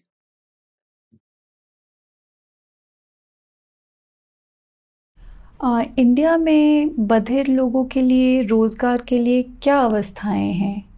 अभी की क्या स्थिति है 2024 में? अगर हम थोड़ा कंपेयर करें, काफ़ी बदलाव आया है, हर साल बदलाव आ रहा है। सबसे बड़ी बात है कि जो प्राइवेट सेक्टर है, Zomato, Amazon, coffee shops, retail sector में काफ़ी शिफ्ट आया है, वो बहुत बधिर जनों को हायर कर रहे हैं। जैसे मैंने देखा इंडिगो में बहुत ज़्यादा बधिर जनों को हायर किया है और कुछ साल पहले एक माइंडसेट था कि वो कैसे कम्युनिकेट करेंगे, कैसे काम करेंगे, काम कर सकते हैं कि नहीं, लिखना आता है कि नहीं। लेकिन आई थिंक काफ़ी इन्फ्लुएंस है, काफ़ी एनजीओज़ ने काम किया है, अवेयरनेस पे काम किया है, तो बदलाव आ रहा है। बधिर जन खुद भी दिखा रहे हैं कि वो काबिल हैं। जहाँ भी इंडिगो में मैं ट्रैवल करता हूँ, हर एयरपोर्ट पे डेफ़ लोग मेरे को मिलते हैं। गवर्नमेंट सेक्टर में कोटा सिस्टम है, 1% डेफ़ लोगों के लिए है, 1% ब्लाइंड के लिए, ऐसे करके है। काफ़ी बधिर व्यक्तियों को गवर्नमेंट नौकरियाँ मिली हैं, लेकिन दिक्कत होती है एग्ज़ाम में और इंटरव्यू में। इंटरव्यू में बहुत लोग फ़ेल होते हैं। तो किस्मत की बात है, जिन बधिर व्यक्ति को, बहुत ही कम बधिर व्यक्ति को जिनको अच्छी स्कूलिंग मिली है, वो एग्ज़ाम पास करके अच्छे पोज़ीशन में है, लेकिन काफ़ी बेहतर है। 10 साल पहले काफ़ी बुरा था सिचुएशन, लेकिन अभी बेहतर है। प्राइवेट सेक्टर में काफ़ी सारा काम किया है और काफ़ी अचीवमेंट है और जो भी थोड़ा-सा भी हो रहा है, अच्छा है। और ऐसी ही संस्था आपकी भी है। आप हैप्पी हैंड्स के निदेशक और संस्थापक हैं और आपने इसके लिए बहुत सारा काम किया है। और आप एक द्विभाषी स्कूल के संस्थापक और निदेशक भी हैं और आप एक एनवायरमेंटलिस्ट भी हैं। तो क्या आप हमें इस स्कूल और हरे भरे कैंपस के बारे में बता सकते हैं? हमारी ऑडियंस के लिए? Thank you. ठीक है। तो स्कूल में उस टाइम हमारे 14 बधिर बच्चे थे और कुल मिला के 10 हम बधिर टीचर्स, सारे बधिर टीचर्स थे। हियरिंग टीचर्स की बात नहीं कर रहा हूँ, अभी की बात कर रहा हूँ। 10 बधिर टीचर, जिनमें से 4 हॉस्टल में बच्चों का देख रेख करना, जैसे कि आया, नर्स, हॉस्टल के वार्डन, ऐसे 4 लोग थे जो वहाँ देख रेख करते थे। बाकी स्कूल में फाइनेंस भी खुद ही डेफ टीम संभालती थी, शिक्षा में भी क्लासेस भी खुद ही कर रहे हैं। तो सब एक साथ मिल के हम पढ़ाते भी थे और चला रहे थे स्कूल को मिल के साथ में, एक बधिर टीम हम। जो इको स्कूल की मैं आपसे बात कर रहा था, वो मैंने शुरू किया था 2017 में। एक खाली प्लॉट था, एकदम जंगल था, तो अब वो शिखा इको विलेज है। वहाँ बिल्कुल खाली था वो प्लॉट और मैं अकेला रहा वहाँ पे बहुत साल। हर साल हमने वहाँ पे और पेड़ लगाए, बहुत पेड़ लगाए। अब अगर कोई 2017 और 2024 की तुलना करे और फोटो दिखाए, इतना बदल गया है, बिल्कुल विश्वास नहीं होता है। पहले जब मैं यहाँ पे खड़ा होता था तो आसपास में दिखता था सब कुछ, लेकिन अब देखो तो बस फल ही फल के पेड़, जैसे आम है, नींबू है, संतरा है, बहुत सारे फल के पेड़ हैं, सब उग गए हैं, काफ़ी हरियाली है। इसी चीज़ को हम अगर शिक्षा से जोड़ें तो काफ़ी फ़ायदा हो। छोटे छोटे बच्चे अब सीख रहे हैं कि बीज क्या होता है, कैसे वो मिट्टी में जाके उगता है, वो जानते हैं मेरे स्कूल में बच्चे। पौधों में नाम लिखे हुए हैं, पेड़ों के, पौधों के, छोटे पौधे, बड़े पौधे, उनमें वो पानी डालते हैं। स्कूल में 15 से 16 साल के जो बच्चे हैं वो इको वोकेशनल स्किल्स पे फोकस करते हैं। इसका मतलब है जैसे सूर्य की ऊर्जा से कैसे खाना बना सकते हैं या रोशनी के लिए इस्तेमाल करना है उसको, सोलर इलेक्ट्रिसिटी सिस्टम कैसे चलना है। मेरे कैंपस में एक सोलर फ्रिज और एक सोलर कूलर है, मैंने खुद बनाया है इसको, और बच्चे इन चीज़ों को देखते हैं, गौर करते हैं और सीखते हैं सोलर टेक्नोलॉजी के बारे में। वाटर हार्वेस्टिंग कैसे करना है ये सीखना, बायोगैस कैसे इस्तेमाल करना है, अपने कचरे को, अपने कूड़े को कैसे संभालना है, कैसे मैनेज करना है। और ये बहुत अच्छी चीज़ है क्योंकि आगे चल के 15-20 साल में बहुत ज़्यादा काम होने वाला, बिजनेसेस इन्हीं पे फोकस करने वाली हैं, तो बहुत नौकरियाँ, बहुत अपॉर्चुनिटी होगी। लेकिन सूर्य की ऊर्जा, नौकरी, इन सब चीज़ों को वोकेशनल ट्रेनिंग जैसे कहते हैं, तो ये सभी चीज़ें एक जगह पे कैसे मिल सके, इसीलिए ये इको विलेज एक बहुत ही खास तरीके का कैंपस एक स्कूल में सेटअप करना चाहता था, क्योंकि यूके की नौकरी मैंने ऐसे ही नहीं छोड़ी थी। मेरा एक मकसद है और मुझे इनोवेशन बहुत ज़रूरी लगता है। हम ऐसी संपूर्ण शिक्षा के सपने देखते हैं और आजकल माता-पिता ऐसे स्कूलों की तलाश कर रहे हैं जहाँ पे वो अपने बच्चों को प्रैक्टिकल चीज़ें सिखा सकें, ना सिर्फ थ्योरी। मतलब मेरे कहने का मतलब है कि थ्योरी भी इम्पोर्टेंट होती है, पर प्रैक्टिकल नॉलेज भी बहुत ज़रूरी है। आपका स्कूल तो बहुत ही प्रेरणादायक है, परंतु मैं ये भी समझती हूँ कि स्कूल को खोलने में आपको बहुत मुश्किलें आई होंगी। अभी तो ये एक सुंदर सी कहानी लगती है, मगर आपने बहुत मेहनत की होगी और चुनौतियों का सामना किया होगा। क्या आप हमें बता सकते हैं कि आपने क्या चुनौतियों का सामना किया? तो जैसे आपने कहा होलिस्टिक एजुकेशन, तो पेरेंट्स वगैरह होलिस्टिक एजुकेशन चाहते हैं, लेकिन बधिर शिक्षा में सिचुएशन बहुत अलग है। माता-पिता जब स्कूल जाते हैं और स्कूल में अगर बोल सुन के नहीं पढ़ाया जाता है, तो वो अपने बच्चे को वहाँ नहीं दाखिल करते हैं। तो हम कहते हैं कि हम अपने स्कूल में आपसे ये वादा करते हैं कि आपका बच्चा पढ़ेगा, एक सुनने बोलने वाले बच्चे की तरह ही सफल होगा। लेकिन माता-पिता नहीं मानते हैं। अगले साल फिर से आते हैं वो और हम पूछते हैं उनसे कि आपका बच्चा बोलना सीखा? अब यहाँ पे पढ़ाना है? ठीक है। सारे माता-पिता हमसे ज़रूर पूछते हैं, आपके पास वो ऑडियोलॉजी टेक्नोलॉजी वगैरह है, स्पीच टेक्नोलॉजी है? तो हाँ, हम अपना बच्चा यहाँ पे छोड़ेंगे। लेकिन हमारे पास बच्चे हैं महाराष्ट्र, गुजरात, कर्नाटका, दूर-दूर से हैं। गाँव में हमारा एक जंगल के बीच में कहीं पे स्कूल है। क्यों आते हैं? एक गुजरात से एक परिवार आया था अपने बच्चे के साथ, उनने यहाँ पे साँप देखा, कहते नहीं, नहीं यहाँ पे नहीं रहना। हमने कहा हाँ सॉरी, ये आम बात है, यहाँ पे मेंढक है, वो मेंढक देख के घबरा गए। मेंढक बहुत आम बात है, ये सब प्रकृति का अंग है और छिपकलियाँ हैं, खानदान जो थी उनको अच्छा नहीं लगा, वो चले गए, लेकिन 1 साल बाद वो फिर से आए। ऐसा क्यों हो रहा है? क्योंकि भारत में ऐसा कोई और स्कूल नहीं है।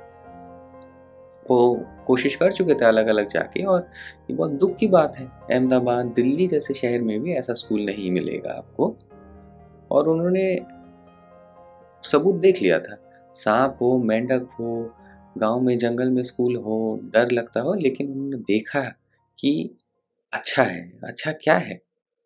और वो अच्छा जो है, बच्चों की खुशी, एक बहुत ही खुश जगह में अच्छी ज़िंदगी जी रहे हैं। वो 3 साल का बच्चा, 4 साल का बच्चा एक-दूसरे से बात कर रहे हैं सांकेतिक भाषा में और वो अपने बच्चे को देखते हैं, वो कितना दुखी, कितना मायूस रहता है। तो ये चाबी है। इससे माता-पिता के मन में बहुत प्रभाव पड़ता है, इसलिए वो 1 साल, 2 साल बाद वापस आते हैं। लेकिन ये सच्चाई है और किस्मत ये है कि मेरा अकेला ऐसा एक स्कूल है हमारा और बाकी स्कूल ऐसा कोई नहीं है। हमारे वहाँ पे जो 60 बच्चे हैं, उनकी किस्मत बहुत अच्छी है, लेकिन 6 लाख बच्चे, शायद 10 लाख बधिर बच्चों के पास क्या उनको शिक्षा मिल रही है? नहीं मिल रही है। तो सिस्टम उनको फ़ेल कर रहा है। उनकी ज़िंदगी खराब हो रही है। मेरा स्कूल बहुत अच्छा है, बहुत अच्छे से मैंने उसको डिज़ाइन किया है, लेकिन ये काफ़ी नहीं है। बच्चों को बहुत ज्ञान की ज़रूरत पड़ती है। पुस्तकालय चाहिए, मटीरियल चाहिए, रिसोर्स चाहिए उनको लिखने-पढ़ने के लिए। दुनिया बहुत बड़ी है, सिर्फ़ गाँव में, स्कूल में नहीं रुकना है। तो इसके लिए काफ़ी काम करना है, सिस्टम चेंज करना है, शैक्षणिक जो तरीके होते हैं, पढ़ाने के जो तरीके होते हैं, सरकार के साथ हमें बहुत काम करना है। मैं बहुत खुशनसीब हूँ जो हमें सपोर्ट करते हैं हमारे सारे दोस्त और पार्टनर्स, उनसे मेरे को एनर्जी मिलती है। सुबह 5 बजे खुश होके उठता हूँ मैं। गाय है मेरे पास, कुत्ते हैं, बतख है, इन सब का देखभाल करना पूरा दिन कैसे निकल जाता है, पता ही नहीं चलता और ये ज़रूरी है। लोगों से, पर्यावरण से मेरे को एनर्जी और मोटिवेशन मिलता है। अभी और काम बाकी है, लेकिन बच्चे खुश हैं, तो मैं खुश हूँ और ये है हमारा स्कूल। कितना बढ़िया काम है। क्या आपका स्कूल सिर्फ बधिर बच्चों के लिए है? क्या आप सुनने वाले बच्चों को भी शामिल करना चाहेंगे? ये स्कूल तो स्वर्ग जैसा लग रहा है। यहाँ प्रकृति और प्रैक्टिकल शिक्षा है और सुन के ही इतना मज़ा आ रहा है कि स्कूल में जाके इतनी मज़ेदार चीज़ें सीखने को मिलेंगी, जो फिर बड़े होके भी काम आएँगी। वैसे अच्छा होगा अगर सुनने-बोलने वाले बच्चे भी हमारे डेफ स्कूल में पढ़ें। जैसे सुगम्य शिक्षा, इंक्लूसिव एजुकेशन के बारे में बात कर रहे हैं, जैसे बहुत सारे सुनने-बोलने वाले बच्चों में 2-3 बधिर बच्चे अगर वहाँ पढ़ें। एक स्कूल है काठमांडू में, नेपाल में, वहाँ पे ऐसा देखा मैंने कि बधिर माता-पिता के जो सुनने-बोलने वाले बच्चे हैं, वो वहाँ पे पढ़ते हैं बधिर स्कूल में और वो बहुत आम बात है उनके लिए। लेकिन इंडिया में ऐसा नहीं सोच सकते हैं हम। आप सोच सकते हैं कोई सुनने-बोलने वाली जो फैमिली होती है, वो अपने सुनने-बोलने वाले बच्चे को कभी नहीं डालेगी। वो बोले अरे गूंगे हैं, वो बहरे हैं, उनका दिमाग कम होता है, ऐसा है, वैसा है। नहीं, तो एक ये जो विचारधारा है उसमें ये बदलाव बहुत ज़रूरी है। अगर मेरा बच्चा सुनने-बोलने वाला पैदा हो, मैं उसको एक बधिर स्कूल में डाल सकता हूँ, मेरे स्कूल में। माता-पिता अभी अपने बच्चे को बधिर स्कूल में डालने के लिए सहमत नहीं है। आप देखिए दिल्ली में या बम्बई में जो बधिर स्कूल है, माता-पिता अपने बच्चे को वहाँ नहीं डालते हैं।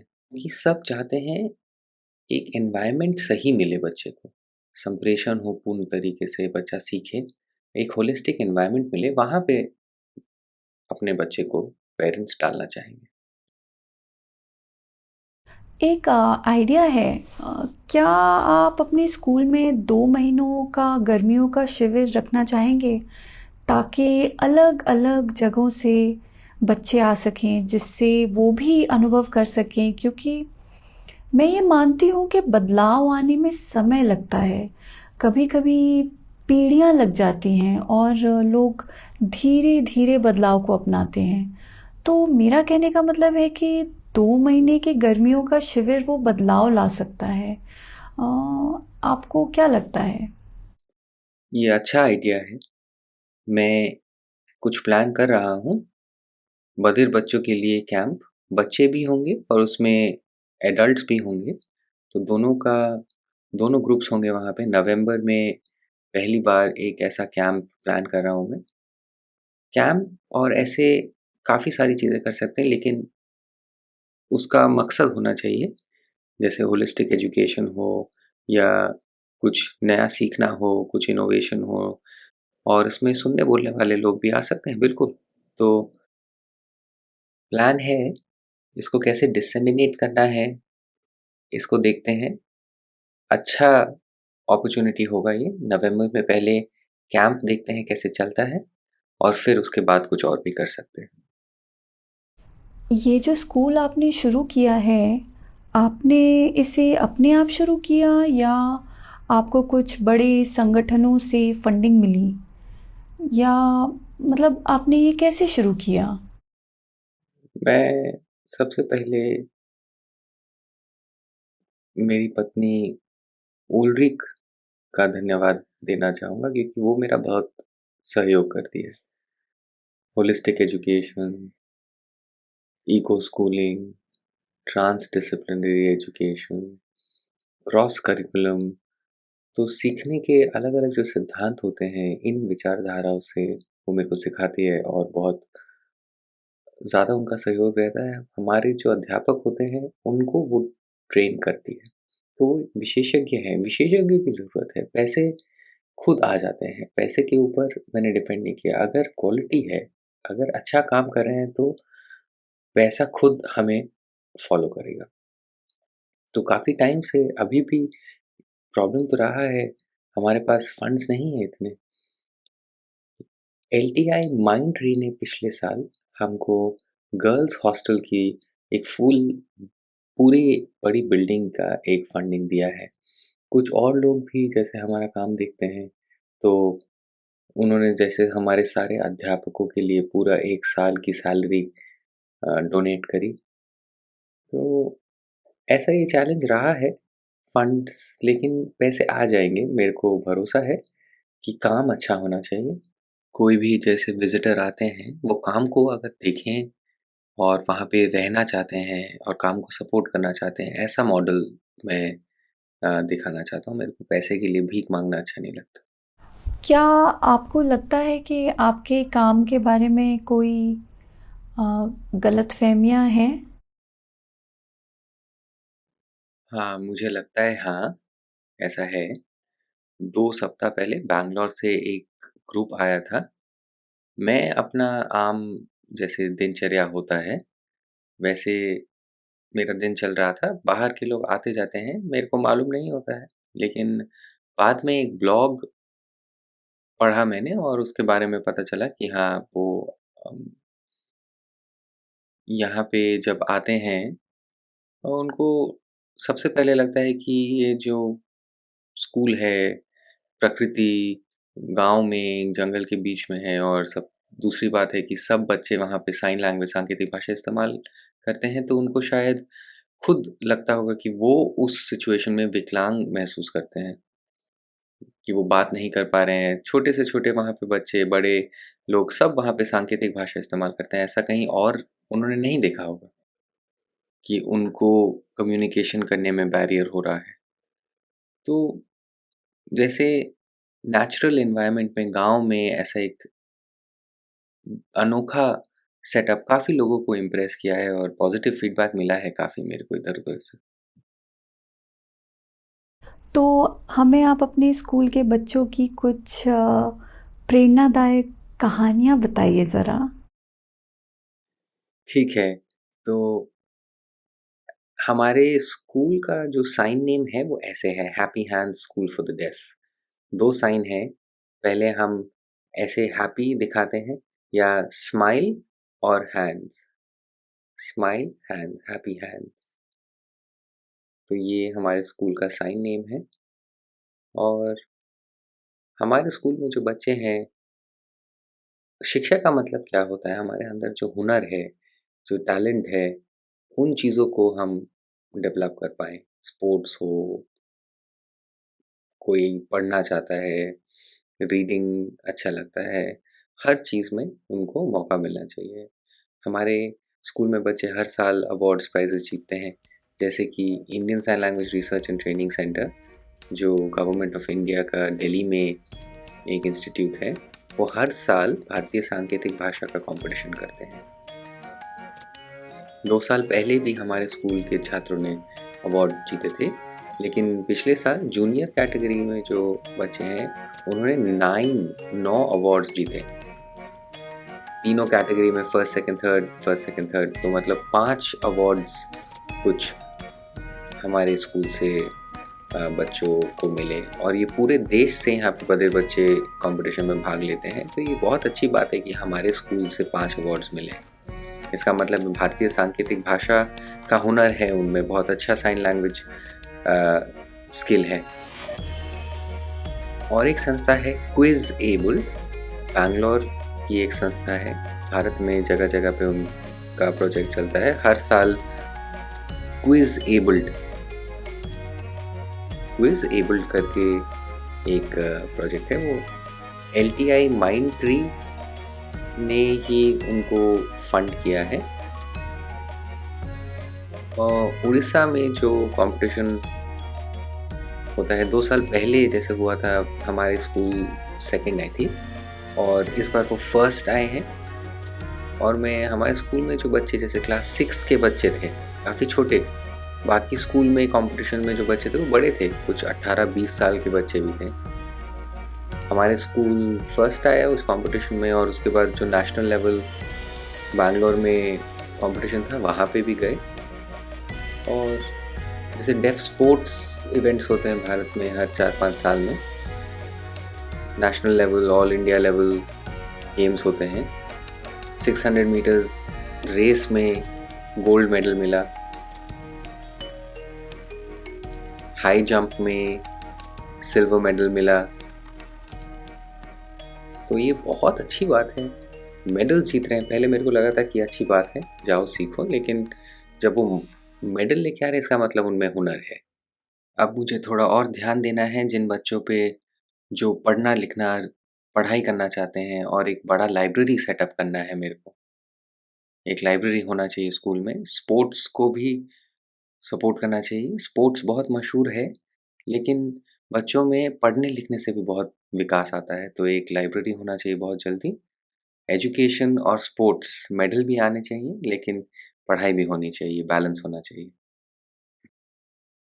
ये वास्तव में आपके लिए बहुत गर्व का क्षण होगा।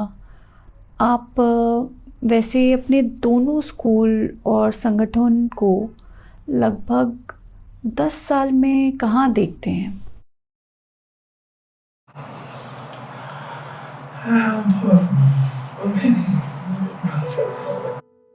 कुछ महीनों से मेरे मन में एक बड़ा सवाल चल रहा है।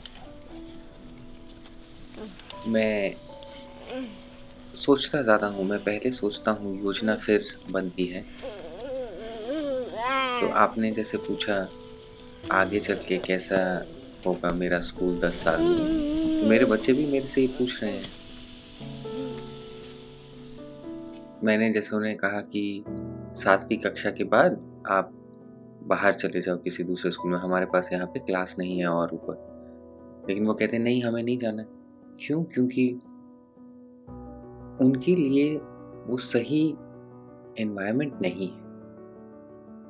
कैसे फिर वो कहीं जा पाएंगे। मैंने उनको बोला 10वीं के बाद चले जाओ, 11वीं 12वीं बाहर कर दो। नहीं, उनको नहीं जाना है, क्योंकि यहाँ पे पूरा टाइम सुगम्य है। बधिर टीचर हैं, वो उनको समझते हैं, सांकेतिक भाषा इस्तेमाल करते हैं। कहीं और जाएंगे पूरे दिन ऐसे बस बुत बन के बैठे रहेंगे वो क्लासरूम में। तो मेरे को हायर एजुकेशन सेटअप करना है, और ये मेरे लिए नया नहीं है, क्योंकि 2008 से 2016 दिल्ली में जो Indira Gandhi National Open University है, वहाँ पे बैसल्स एक कोर्स था, BA in applied sign language studies, जिसमें 70 बधिर जन थे, उन्होंने डिग्री भी प्राप्त करी। तो हायर एजुकेशन सेटअप का अच्छा एक्सपीरियंस है और ये मैं कर सकता हूँ, लेकिन कैसे करना है वो अब प्लान होगा। 10 साल में मैं क्या देखना चाहूँगा, आपने पूछा था। मैं चाहता हूँ कि बहुत बधिर जन पीएचडी करें, लॉयर बने, इनोवेटर बने, कुछ नवीनीकरण करें, इंजीनियर बने, ये ज़रूरी है। जो प्लान और डिज़ाइन होगा वो हमारे विचारधाराओं से मेल होना चाहिए। तो अभी काम चल रहा है, सोच रहा हूँ मैं। वैसे ऐसे कई उदाहरण हैं जहाँ लोगों ने इंटरप्रेटर होने का नाटक किया है।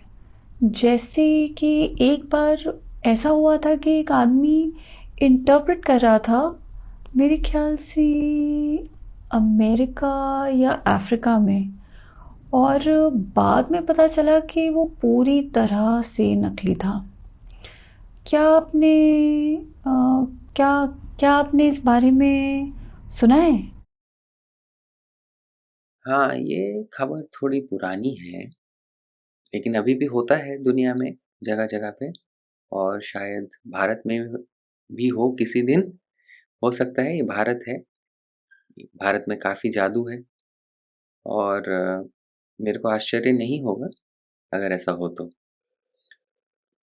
क्योंकि बहुत जगह पे ज़्यादातर सरकार के जो प्रोग्राम होते हैं वहाँ पे उनको नहीं पता होता है एक क्वालिफ़ाइड इंटरप्रेटर किसको बोलते हैं। वो किसी टीचर को खड़ा कर देंगे, वो टीचर काफ़ी बुज़ुर्ग होंगे, उनको साइन लैंग्वेज नहीं आता है। ऐसी जगह-जगह पे होता है, और बधिर जन फिर ऑडियंस में होते हैं और उनको पता होता है कि वो द्विभाषा नहीं है, उसको साइन लैंग्वेज नहीं आता है। क्वालिफ़ाइड इंटरप्रेटर को कैसे बुक करना है, कहाँ से आएगा, कहाँ मिलेगा, उनको पता नहीं है।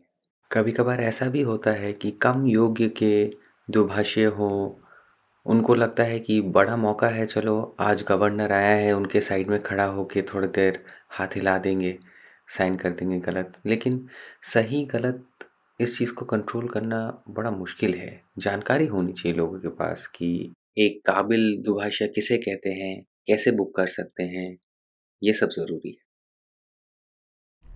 अगर आप समय में पीछे जा सकते, तो आप अपने आप को क्या बताते?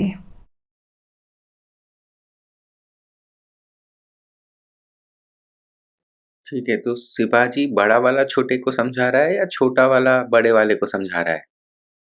दोनों ही। आप पहले मुझे छोटे के बारे में बताइए।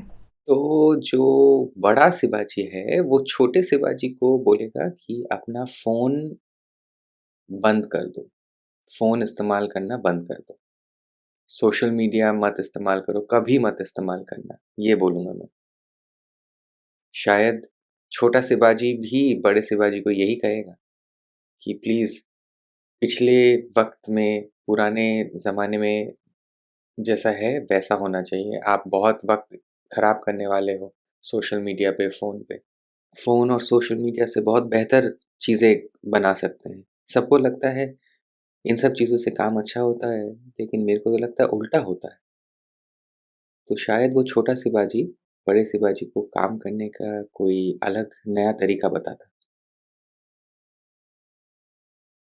यदि आप स्वर्ग में विश्वास करते हैं, तो आपको क्या लगता है कि जब आप स्वर्ग पर पहुँचेंगे, तो भगवान आपसे क्या कहेंगे?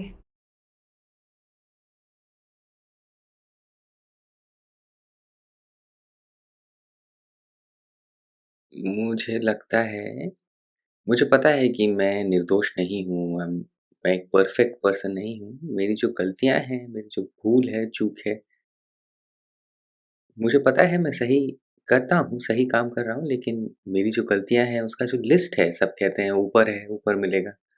तो अगर अ, मैं वहाँ पहुँचूँ, मैं वो लिस्ट देखना चाहूँगा।